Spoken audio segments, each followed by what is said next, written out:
Hello everyone, I am Himanshu Bharti and you are watching Still Studying YouTube channel. Today we are going to learn Geography chapter 4 class 7 chapter number 4 Air. So let's start our video. So what are we going to learn today? First of all, what is air or chapter air, composition of air, weather and climate, wind, moisture. These are the topics that will be covered. So let's go. Air. So here the topic, title, and here our atmosphere is surrounded by a huge blanket of air called atmosphere. मतलब कि हमारा जो वातावरण है या फिर atmosphere है वो एक बड़े ब्लैंकेट से कवर है एयर के, जिसको हम एटमॉस्फेयर कहते हैं. Composition of atmosphere. तो एटमॉस्फेयर में क्या क्या चीज़ें होती हैं. Nitrogen and oxygen are the two gases which make up the bulk of atmosphere. जो नाइट्रोजन एंड ऑक्सीजन दो गैसेस हैं जो एटमॉस्फेयर का बल्क बनाती हैं. Carbon dioxide, helium, ozone, argon and hydrogen are found in lesser quantities. Carbon dioxide है, helium है, ozone है, आर्गन है और हाइड्रोजन है. ये सारे कम मात्रा में मिलते हैं. Apart from these gases tiny dust particles are also present in air. मतलब इन सब से हट के एकदम छोटे छोटे पार्टिकल्स हैं डस्ट के, वो भी जो एयर में है वो भी प्रेजेंट हैं. फिर आगे structure of the atmosphere. Atmosphere का स्ट्रक्चर. Our atmosphere is divided into 5 layers starting from the earth surface. जो हमारा एटमॉस्फेयर है वो 5 लेयर्स में डिवाइड किया गया है. अपने सरफेस के अर्थ के सरफेस से ऊपर उठते हुए 5 डिवाइड किया गया है 5 लेयर्स में. The first layer is troposphere. पहला लेयर ट्रोपोस्फेयर है. Whose average height is 13 kilometre. जिसका एवरेज हाइट 13 किलोमीटर है. The troposphere is the layer in which the air we breathe exist. मतलब ट्रोपोस्फेयर में हम जो एयर ब्रीथ करते हैं वो एग्जिस्ट करता है. Almost all weather phenomena occur here. मतलब सारे जो नेचुरल फिनोमिना होते हैं जैसे बारिश, स्नो गिरना, बारिश होना, रेनफॉल, स्नोफॉल एट्सेट्रा, ये सारे इसी में होते हैं weather phenomena. The second layer is stratosphere जो कि 50 किलोमीटर तक फैला हुआ है. दूसरा लेयर जो है स्ट्रेटोस्फेयर है जो कि 50 किलोमीटर तक फैला हुआ है अर्थ के सरफेस से. The third layer is mesosphere. तीसरी लेयर जो है वो मेसोस्फेयर है जो कि 80 किलोमीटर तक है. The fourth layer is thermosphere. चौथी लेयर थर्मोस्फेयर की है जो कि 80 से 400 किलोमीटर है. दी uppermost layer of atmosphere is exosphere which has very thin air. जो सबसे ऊपर का जो है लेयर वो एक्सोस्फेयर है जो कि बहुत ही ज़्यादा पतला लेयर है. Weather and climate. वेदर और क्लाइमेट के बारे में दिया हुआ है. Weather is the hour to hour day to day condition of atmosphere. Weather जो होता है वो आवर टू आवर मतलब घंटों, मतलब 1 घंटा में बदल सकता है वेदर आपका, 1 दिन में बदल सकता है. मतलब ये चेंज होने वाला जो होता है. जैसे अभी धूप है, फिर अगर शाम को बारिश आ जाएगा तो ये वेदर हुआ. क्लाइमेट उससे अलग होता है. Climate is the weather condition for a large period and of a large area. मतलब एक बड़े से एरिया का लंबे समय तक जो वेदर कंडीशन रहता है. जैसे कि आज गर्मी का मौसम है, मतलब मान के चलिए कि बिहार में आज गर्मी का मौसम है एग्ज़ाम्पल के लिए, तो ये उसका क्लाइमेट हो गया पूरे बिहार में. और ये गर्मी का मौसम है तो ये ज़्यादा दिन तक जाएगा, 1-1.5 महीने मान के चलिए. तो ऐसा ही होता है क्लाइमेट. लंबे समय तक एक लंबे एरिया का जो वेदर कंडीशन होता है उसे क्लाइमेट कहते हैं. फिर आगे टेम्परेचर क्या होता है. The degree of hotness and coldness of air is called temperature. ये आपने साइंस में भी पढ़ा होगा. किसी भी ऑब्जेक्ट का जो उसकी तापमान होता है जो उसका, उसी को हम टेम्परेचर कहते हैं. जैसे वो कितना गर्म है या फिर कितना ठंडा है, उसी को टेम्परेचर कहते हैं. The temperature of the atmosphere changes not only between day and night. जो टेम्परेचर होता है एटमॉस्फेयर के बीच का वो बस रात में ही बदलता नहीं है, but also from season to season, वो सीजन से सीजन भी बदलते हैं। An important factor that influences the disturbance of temperature is insulation. मतलब जो टेम्परेचर में ऊपर नीचे होता है, मतलब कभी ठंडा कभी गर्म, वो इंसुलेशन के कारण होता है। इंसुलेशन क्या होता है? Insulation is the incoming solar energy intercepted by earth. मतलब जो सोलर एनर्जी आती है सूर्य की ओर से, उसको अर्थ इंटरसेप्ट कर लेता है, रोक लेता है अपने अंदर, बाहर नहीं जाने देता, उसे इंसुलेशन कहते हैं। The amount of insulation decreases from the equator towards the poles. Insulation का जो अमाउंट है वो इक्वेटर से पोल्स की तरफ, जो साउथ और नॉर्थ पोल हैं, उधर जाते जाते कम होने लगता है insulation. The temperature is measured in Celsius and Fahrenheit. जो टेम्परेचर होता है उसको हम सेल्सियस एंड फ़ारेनहाइट में मेज़र करते हैं। ये हमने साइंस में भी पढ़ा हुआ है। अब है एयर प्रेशर। एयर प्रेशर क्या होता है? Air pressure is defined as the pressure exerted by the weight of air on the earth surface. Air pressure वो होता है जो प्रेशर, मतलब हवा का जो दबाव होता है जो कि अर्थ के सरफेस पे पड़ता है, उसी को हम एयर प्रेशर कहते हैं। हॉरिजॉन्टली द डिस्टर्ब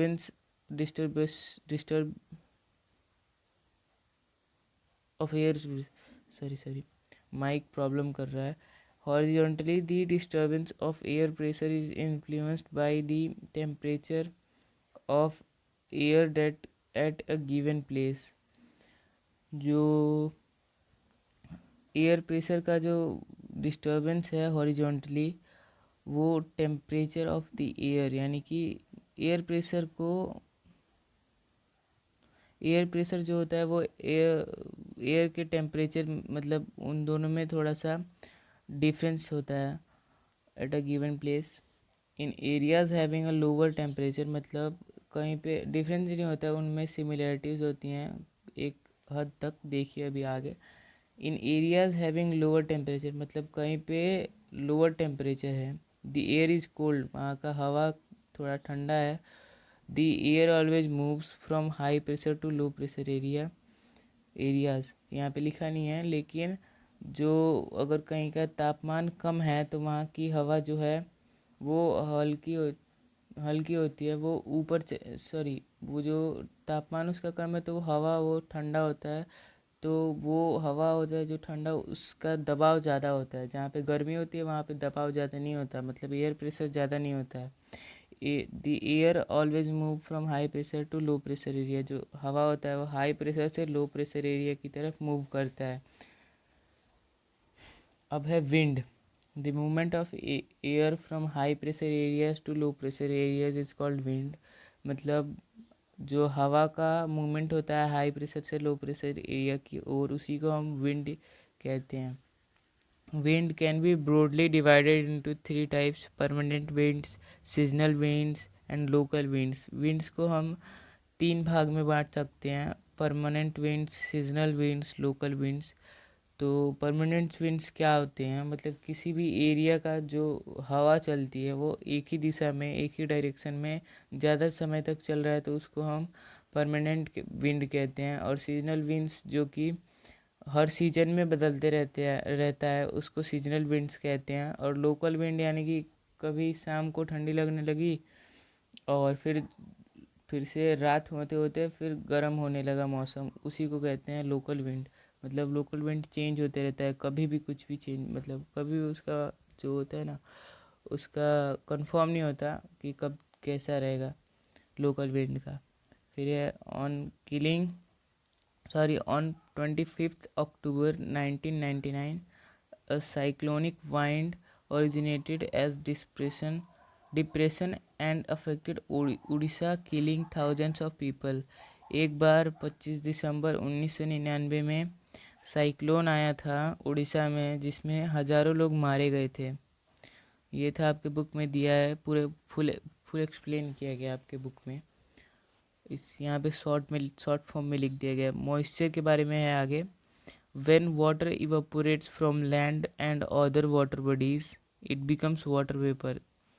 जो पानी होता है लैंड में या फिर ज़मीन पे या फिर वाटर बॉडीज यानी कि नदी तालाब में, तो वहाँ पे वो वाटर वेपर उसका बनता है। मतलब वहाँ से वाष्पीकरण होता है, वहाँ से गर्मी के कारण वहाँ से वाष्प निकलता है यानी कि वेपर्स निकलते हैं पानी के।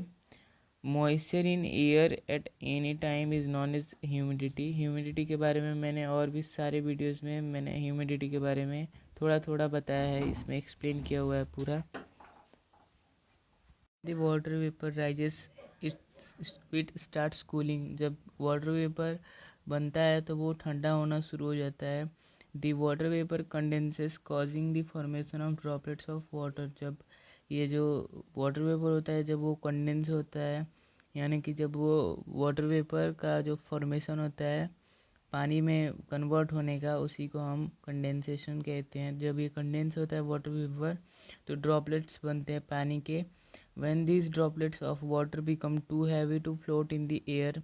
जब ये ज़्यादा भारी हो जाते हैं जब ये ज़्यादा भारी हो जाते हैं तो जो हवा में हैं बादल के रूप में, ये फ्लोट नहीं कर पाते हैं। दे come down as precipitation.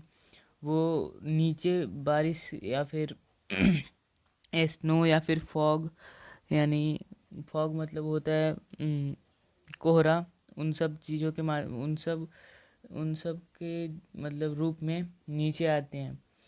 Precipitation इसी को कहते हैं। Precipitation is the falling of moisture in the form of rainfall, snow, fog, sleet and hailstones. मतलब हेलस्टोन्स मतलब ओले होते हैं, जो मैंने अभी बताया सेम वैसा ही बात है। On the basis of mechanism के हिसाब से there are 3 types of rainfall. 3 तरीके के रेनफॉल हैं। The convectional rainfall, the orographic rainfall and the cyclonic rainfall. Rainfall is very important for the survival of plants and animals. तो mechanism के हिसाब से 3 तरीके के रेनफॉल हैं, कन्वेक्शनल, ओरोग्राफिक और साइक्लोनिक। ये 3 तरीके के रेनफॉल हैं और रेनफॉल हमारे लिए बहुत ही ज़्यादा इम्पोर्टेंट है, हमारे सर्वाइवल के लिए, हमारे या फिर प्लांट्स के लिए और भी एनिमल्स के लिए बहुत ही ज़्यादा इम्पोर्टेंट है।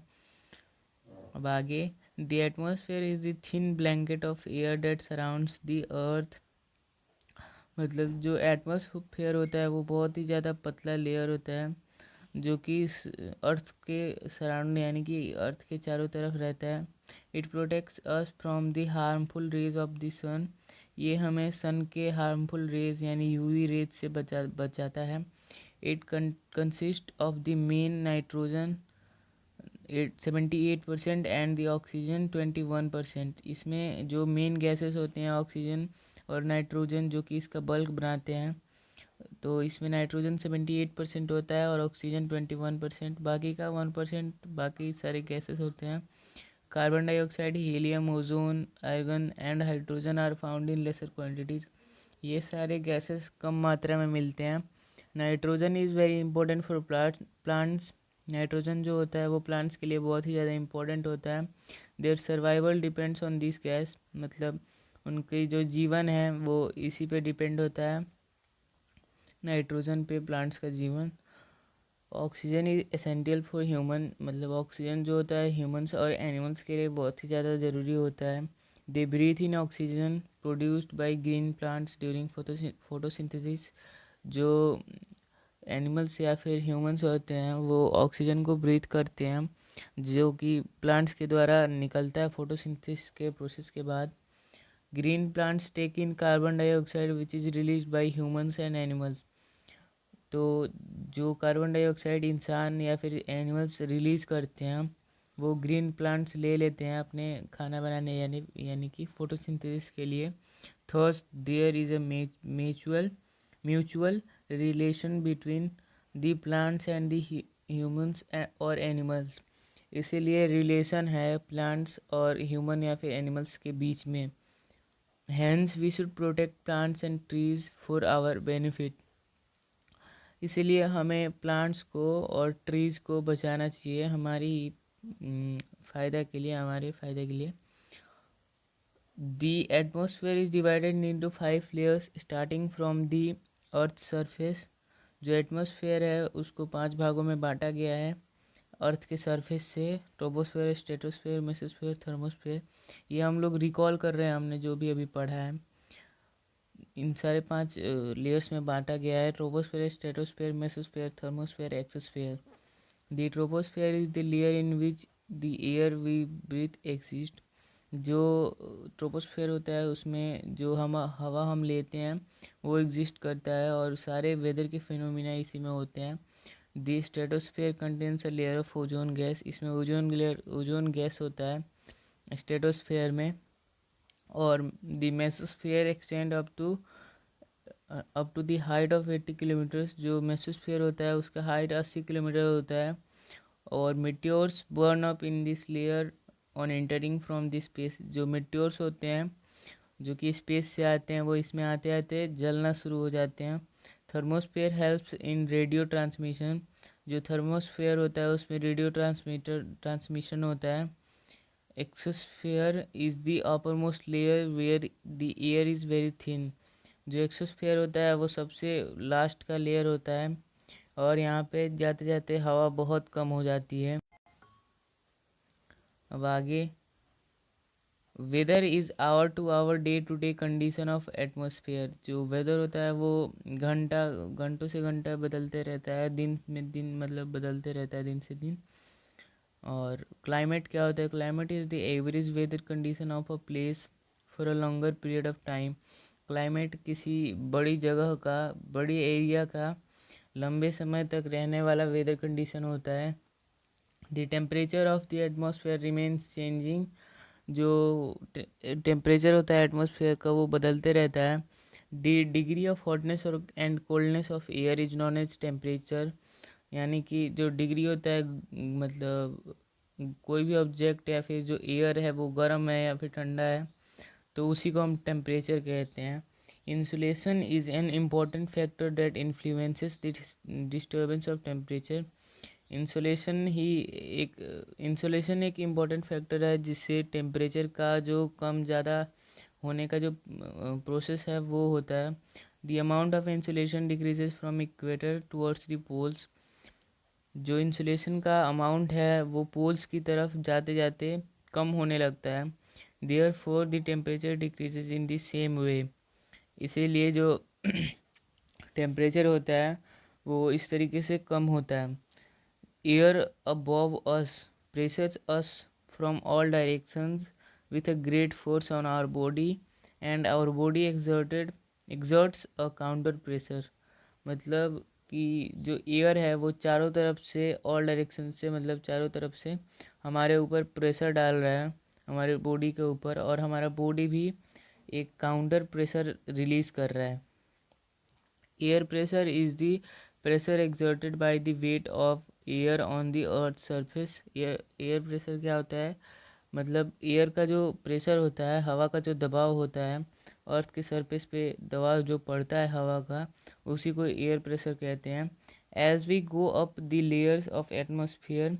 हम जैसे जैसे एटमॉस्फेयर के लेयर के ऊपर जाते जाते हैं, ट्रोपोस्फियर मतलब ऐसे ही करते करते स्ट्रेटोस्फियर ऊपर जाते जाएंगे हम, तो जो हवा का जो प्रेशर है वो कम होते जाएगा। The pressure falls rapidly. मतलब जो दबाव है हवा का वो कम होते जाएगा। Low pressure is associated with the cloudy skies and wet weather. जो लो प्रेशर होता है वो क्लाउडी स्काईज, यानी कि अगर बादल काले हैं और जो आपका वेदर है वो वेट है, भींगा हुआ है, तो आपके एरिया में जो होगा वो लो प्रेशर होगा। High pressure is associated with clear and sunny skies. अगर आपके एरिया में सनी डे है अभी, तो आपके एरिया में हाई प्रेशर है। अगर स्काईज क्लियर हैं तो the air always moves from high pressure to low pressure area. जो हवा होता है हमेशा हाई प्रेशर से लो प्रेशर एरिया की तरफ मूव करता है। अब है wind is the movement of air from high pressure to low pressure area. Wind में भी जेंटल, मतलब जो विंड होता है वो एयर का मूवमेंट होता है जो कि हाई प्रेशर से लो प्रेशर एरिया की तरफ होता है। और at times it may be stored strong and devastating. मतलब कभी कभी क्या होता है कि हवाएं अच्छी भी हो लगती हैं और कभी कभी ये स्ट्रॉन्ग हो जाती हैं और बहुत ही ज़्यादा डिस्ट्रैक्शन करती हैं, मतलब बहुत ही ज़्यादा नुकसान कर देती हैं। Winds are three types. Winds मतलब तीन प्रकार के हैं, permanent winds, seasonal winds and local winds. इसके बारे में मैंने बता दिया है। ये रिस्केप है यानी कि उसी को फिर से बताया जा रहा है, रिकॉल कराया जा रहा है। Moisture means humidity. मॉइस्चर का मतलब होता है ह्यूमिडिटी।